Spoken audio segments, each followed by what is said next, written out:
All right, y'all. I'm here with you fresh off of the finale of House of David, and I thought it was really good. I'm going to give you my thoughts of the overall season and then some bad parts, some good parts, the good, the bad, and the ugly. But overall, I'd say that my opinion of this show is still pretty high. I said at the beginning that House of David went hard, and it continued to go hard through the rest of the season. That was made after the first 3 episodes are out, and I think there was 8 episodes total, ending with the David and Goliath fight. So I want to talk about that because that's just like right on the subject of my mind. So I'm going to go through that when we get into some of the most specific parts. Overall, the content of the show is really solid. I think that it's done in a mostly biblically respectful way. I think that the topics they chose to cover were totally respectful. I think that the storylines that they chose to add that were not in the Bible were for the most part good. We're going to talk about some like concerns and issues that I have, but I would just say that overall, I really enjoyed this show. It was really great. It's not the most amazing show ever. It's not even, I don't even know if I would say it's one of the greatest Christian shows done ever. I don't think it is on the level of The Chosen for me, just in the content of it, but I really like what they were doing with it. And I think it has a lot of potential to continue going forward. It has great acting, really excellent writing and drama. It's a great narrative driven show. It's got some upsides and some downfalls, but overall,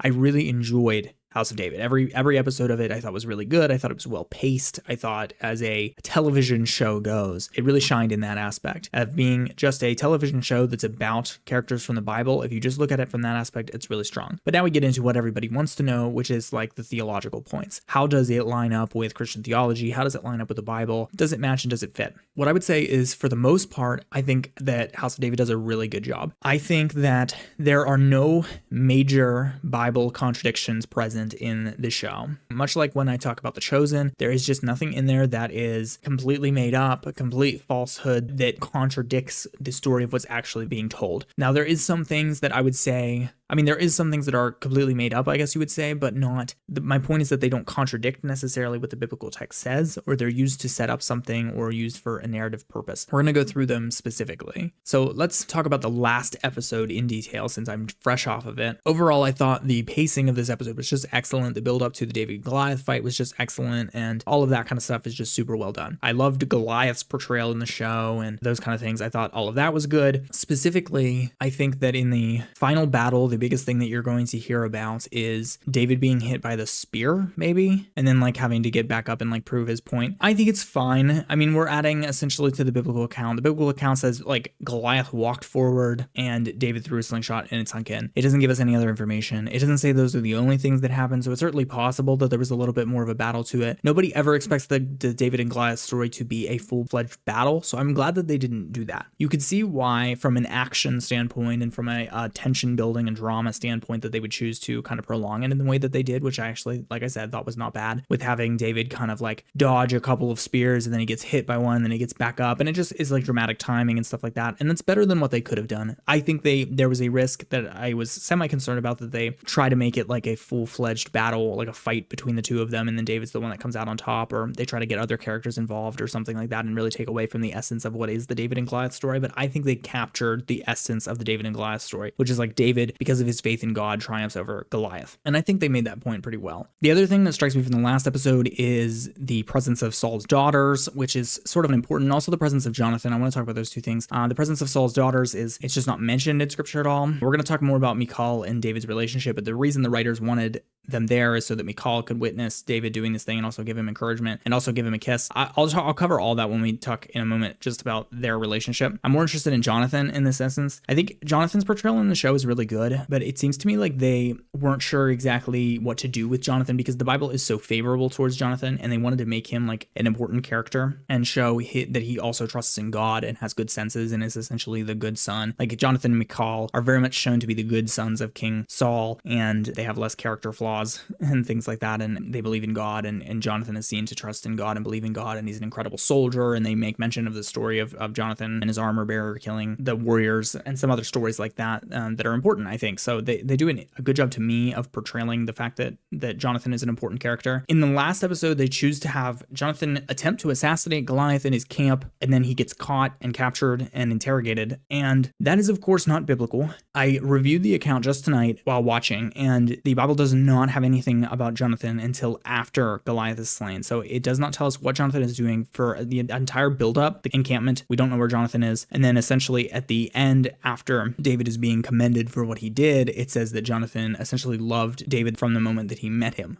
and that they had an instant connection, and then they become like immediate brothers, friends type deal. So, it's not exactly clear, but it certainly seems to suggest that Jonathan was present at the killing of Goliath and witnessed it. And then, of course, to have him do something, they have him go into the Philistine camp. Again, I don't really think it's a problem. To me, the entire camp sequence, the idea that maybe they would try different things to get around Goliath because they're obviously scared of him and nobody's going to fight him in a one-on-one. I think the Bible's clear about that. But the idea that they are camped in a battle encampment and they might try like other strategies or something like that to like get around this obstacle, that makes sense to me, and I could see it reasonably happening. Let's talk about some other contradictions, or not really contradictions, but just creative liberties that the show took that are, I would just say, a lot of the overall feeling I have about the show is that it's really well done, but there's just some stuff that they added, I think, for narrative tone that is just not entirely necessary. And I mean, that happens when you choose to draw this small section of 1 Samuel into an 8-episode season. I'm glad that they did that, because to me, the idea of a multi-season show about the life of David that really dives in and gives you character growth and all of these kind of important things is a good idea. I think personally that they could have cut some extra characters and spent more time even on David and Jonathan that they did. Like, I know that they wanted to set up all these extra characters and stuff, but I think they did too much with some of them. And so I'll talk about some of them. There's this one character who I think his name is Doeg, and he is basically this like witch doctor, experimenter, assassin guy with no ethics that Saul hires to find out who the Lord's anointed is, and then he just ends up causing all these problems for a bunch of reasons, and it's not entirely clear why. And to me, his character is just unnecessary. He added essentially nothing to the story, but they use him primarily he kills Samuel's traveling companion just to make Samuel like sad. So I don't really know why that needed to happen. It's just like setting up like, oh, he's awful and poor Samuel, but it's not impactful to the story. It's sort of just setting a tone that I thought was unnecessary. And then of course Doeg, in order to help the Philistines for some reason, it doesn't clearly set up why he's serving both the Philistines and the Israelites, or like what his actual motivation is, but maybe the future will be more clear about that. But he kills Goliath's mother, or the mother of the Nephilim, in order to motivate Goliath to help the Philistines, basically. And that's fine as a character motivation for Goliath, because the Bible doesn't give one. So I'm like, okay, that's fine. I don't know why it had to be this guy that did it. I just feel like it could have been enough to say the Nephilim were put in hiding, and then the Philistines find them and give them this opportunity to take vengeance on Israel, and they're willing to take it because they think they're gods among men. And I think that would have been fine enough, but they give you some extra character motivation. That's fine. I don't think it's important at the end of the day, so it's fine. Another character who I just thought was way too focused on is Saul's wife. I think they half did this because, well, I'm sure they had it written before, but they got a really talented actress. She's also like simultaneously right now in Daredevil. She portrays Fisk's wife in Daredevil, if anybody's familiar with that. So Kingpin's wife. And so I just think that's really interesting, but she's a talented actress. She's in all kinds of other things. And so I think because maybe they have this really professional,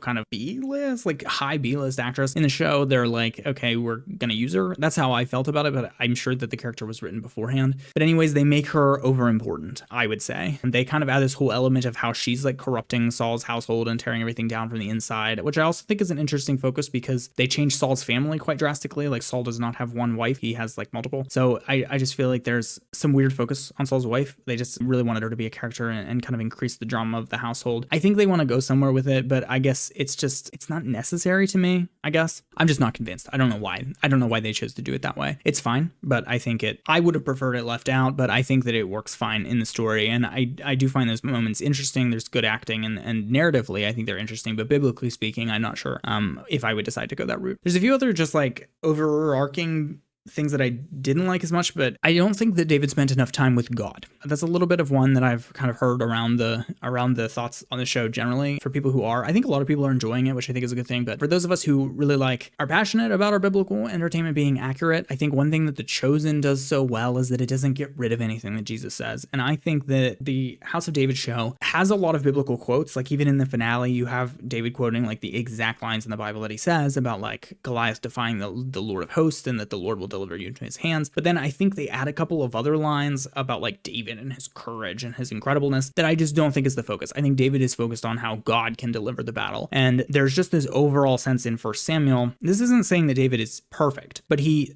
certainly wasn't like power hungry. He is like humble before God in the 1 Samuel story. And so I think really his character is simply that he trusts God no matter what. Okay, they have this really awful scene. There's only one bad thing in this entire show, one bad thing, and it is the throne room scene. I've heard other people talk about it, and it's just bad. I don't think there's any defending it. I think it was a silly point. I don't know why they did it, but essentially I think it's like halfway through the season when David is in the service of Saul playing music for him. Saul is like they have like a really good conversation in the throne room, and then Saul's like, hey, do you want to sit on the throne? And this is after David has been anointed as king. And so we already know that he's going to be king, and he knows that he's going to be king, but Saul does not, obviously. And so Saul's like, hey, do you want to sit on the throne and just see what it feels like? And David says, no, that's for the Lord's anointed, which is exactly what David would do in the Bible. He respects Saul as Lord's anointed, even though he's anointed to come, and Saul is anointed at the time, and Saul remains anointed until his death. This is really important. But then David comes back in like the middle of the night and just like sits on the chair.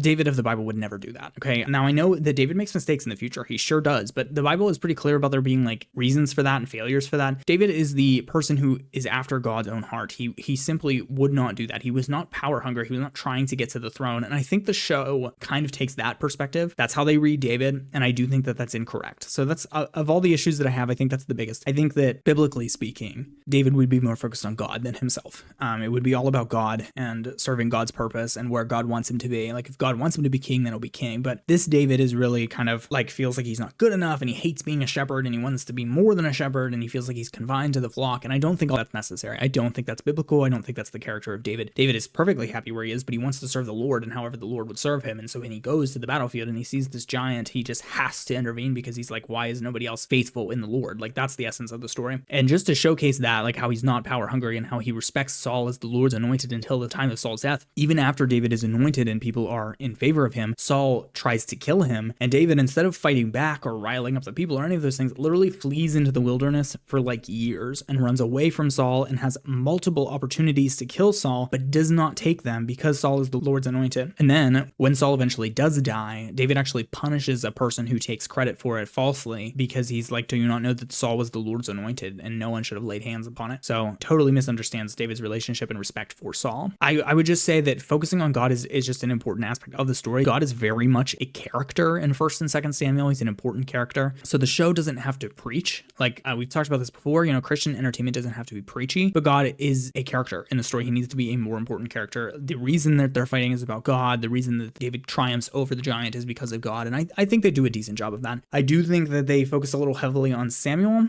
And I like it pretty much all through the season until the last episode. They make a really big deal out of Samuel coming back to the battle once David gets there, and then Samuel offers a sacrifice, and then that is an important part of what like enables David to get back up and then continue running at Goliath after he's been hit by the spear. That's just wrong too. I don't really see that being the reason. The reason that David is able to do this is because of his trust in God. It does not have to do with Samuel making a sacrifice to God. In the show, they're using it symbolically because the idea is that he disowned Saul, and he used to make a sacrifice at every battle so that the Israelites would win. And then when this takes place, he does not, because Saul is outside of where he's supposed to be. And so it's not till David shows up that Samuel comes back and makes a sacrifice to God for the sake of the battle. It's fine. Once again, I wouldn't prefer it that way, but I do think it's good. I don't think it's not like a major tumble. So let's get into the good parts. That really leads me into a good part because Samuel is an excellent character. He's comedic relief. He's spiritual. He's a wise old sage, an old wizard kind of archetype. And he's played by Stephen Lang. He's just a really talented actor. He's very funny in this, and he's very just like interesting, and they use him really well, I think, throughout the rest of the show pretty much. They do portray a really interesting relationship between him and Jonathan, as well as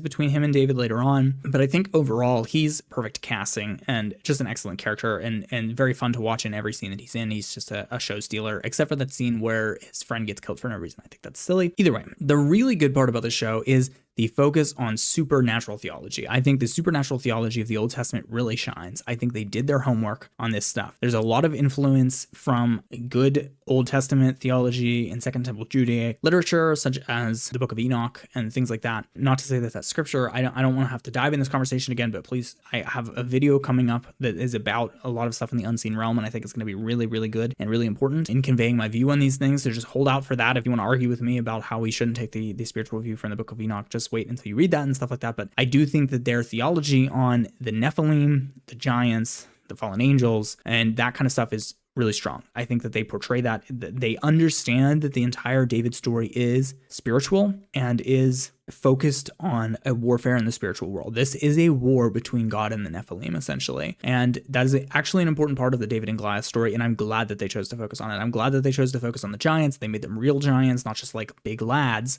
because I just totally disagree with that view. And again, I'm working on a future video that supports the subject of the Nephilim, because I also think that's really important. And so I'm working on something that's going to portray my view on that as well, and some of the biblical proof texts for that. So if you're interested in that, stick around, consider sticking around with the channel. There's this one part where they do go over the history of the Nephilim and like where they came from, where they portray the fallen angels as like sexy dudes with black wings. And I thought that was funny. I just think that's a little bit, it's fine. I mean, maybe that's what the angels look like. I don't know. I think they probably look like the biblically accurate angels and stuff that we say all the time, but it's possible. And so they use these just like ridiculously chiseled jawline for the leader of the Watchers, although they specifically they show just one of them primarily, and that's Semyaza, which is the leader of the Watchers, and that's actually from the Book of Enoch. So again, I think they've read up good. They're using, it's not Supernatural, or one of those shows that's just using like random biblical ideas. It's not Paradise Lost. It's very, I think, theologically grounded when they're using supernatural theology, because I would consider the use of Enoch to be of like a good influence over the content of the show. I think that it's a supporting text for understanding, like I said, that Second Temple Jewish view of angels and Nephilim. And I just think that it's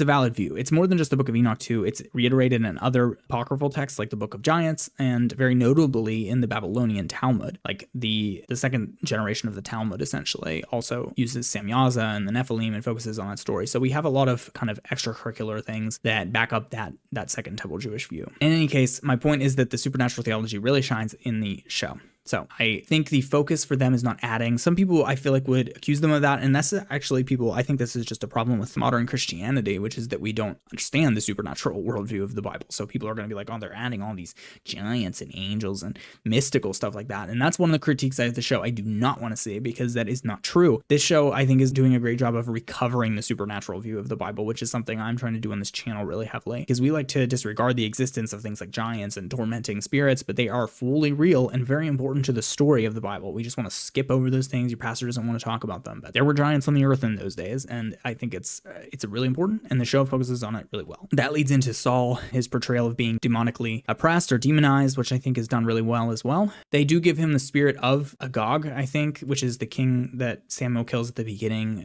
He's like the false king of the Ammonites or the Amalekites. I think it's the Amalekites. He's, like they're really evil, wicked king, and they keep him as like a prisoner, and then Samuel punishes Saul for that because he was supposed to kill all of the Amalekites, and then he chops Agag up into little pieces. And that's just an interesting part of the biblical story. But then they use Agag as the imagery of the demon that's like oppressing or tormenting Saul. And I think that's really interesting. I'm just happy that they showed him being demonically oppressed, and that's a major part of his character flaws and things throughout the rest of the story. So I think that's really good. We did not yet get to see him throwing his spear at David, but no, that's accurate, okay? Because the tormenting spirit stays with him even after this battle. And so we'll see that in season 2 if we get a season 2, and I hope so, because I think when I looked tonight it was number 2 on Amazon. So I hope that this show continues to be successful, because like I said, I do think it is good overall, and I want it to continue. So lastly, let's cover David and Michal's romance. Like I said, I think that it's done well. I think it's important because I guess the biggest focus that I would take is that biblically accurately speaking, it does say that by the time Saul mentions Michal to David, it's because he noticed that Michal already loved David. And this is like very shortly after the David and Goliath story. So it's possible that they met before, but the show takes it that way. It seems that both Jonathan and Michal would have met David while he was in musical service to the king. So I think that makes sense. And I like the way they portrayed it. I think that David being like overconfident and willing to sneak around the palace to see her and stuff like that would not be true, because he'd be totally murdered, and there'd just be none of that stuff. But it's a TV show, so I'm fine with those aspects. I don't like that in the finale that they kissed each other, but I don't think it's a huge deal. I just, in Israelite culture of that time, that would just been so not okay. If anybody would have caught them, you would have been like murdered instead of allowed to face Goliath in that instance. So, but it's fine. It just wouldn't have happened. It's fine. They're romanticizing it. It's a TV show. This is the same thing I say when we're talking about The Chosen. It's not like contrary to scripture, and they're adding narrative elements that aid a TV show in being a TV show. It aids the plot of the TV show. So So I think that part's good. I think it's fine. Overall, I think that that's well done. One last thing too, I think that I was sort of wrong about the fight scenes, which is funny. I mentioned in my like initial review that I thought they were focusing on action a whole lot, which they kind of were, but then after like the third episode, it actually drops out. So I was like kind of wrong. They like had like 2 big fight scenes in those episodes, and then it kind of dips out. Like the middle period of the show is really a lull. It focuses a lot on like the giants and stuff like that, and there's like subtle, I mean, there's stuff going on, but it's not like action scenes and stuff like that. So I was sort of wrong about that part, and then it comes back up in the finale. Obviously, there's a couple of fights like right at the beginning of the finale, and they have some really cool fight choreography once again and all that stuff, but it wasn't a huge focus of the show, which I'm totally fine with. It still felt like a swords and sandals drama with action mixed in. It feels like any other, you know, if you were watching like a time period show in this kind of setting. And so I still thought it felt really good. And the fight scenes all to me are really tastefully done. The violence is really well done, I think, because it manages to be realistic and not like overly gory, graphic, and gratuitous. It's well done, I think. Really, overall, I think I was just surprised at the length of the season. I think they really tried to stretch it. I thought that like half of the show would build up to the David and Goliath fight, and then afterwards we'd get to like the part where like King Saul drives him out to the wilderness, and like maybe that's where the first season would end. But they really took the entire first season to build up to the David and Goliath fight. So I'm okay with that. I like the idea of it being multiple seasons with this kind of focus on the David story. I think that it's a story that has that kind of potential. It's one of the best narrative stories in the Bible for this kind of framing, and it just hasn't got the kind of attention that things like the Exodus story have gotten. But I think it's probably second to Exodus in like a story that you could put to the screen or put in a narrative format and tell in a storytelling manner in the way that they are. So I think it would be cool if it proceeded into a multi-season show. I think there's a wealth of content for them to continue exploring in the David story. I think there's a lot more to get to, and I honestly would be really interested to see it. So overall, what did you think? I thought that this show was really solid as a Christian show. It's one of the better quality Christian shows, and I think that everything that they did is still within a reasonable theological realm. I don't think that they made any choices that were highly contradictory to scripture, or even any choices that really walked the line. Like there's nothing in there that really has to make you quake in your boots, unless you're, again, one of the types of people. If you're not watching The Chosen, you're not going to like this show either, because they take creative liberties. And like, keep in mind that taking creative liberties is not an excuse to run over the Bible with a trailblazer, but I don't think that's what they're doing. I didn't feel that. I felt respect for the story and for the characters. I think, like I said, I think they could focus a little bit more on it being religious and focus on God as a major character in the story. But other than that, I think they're very close to the original text. They use a lot of the original lines and content, and they focus on those original relationships. And overall, it is a focus on a story about David being God's anointed. And I think that God is a large and relevant part to it. I think it's really well done. I would say overall, the show is really well done. I would be interested for it to continue, and I would like to see more. So let me know your thoughts in the comments below. Thank you for tuning in. I hope you enjoyed this. If you did, and if you're interested in those videos that I was talking about that I have coming up about the unseen realm, about the giants and the Nephilim, that kind of stuff, then please stick around. Those are coming out soon, and I'd really appreciate to have you. Anyways, if you have been, thank you for watching. This has been Credence Questions.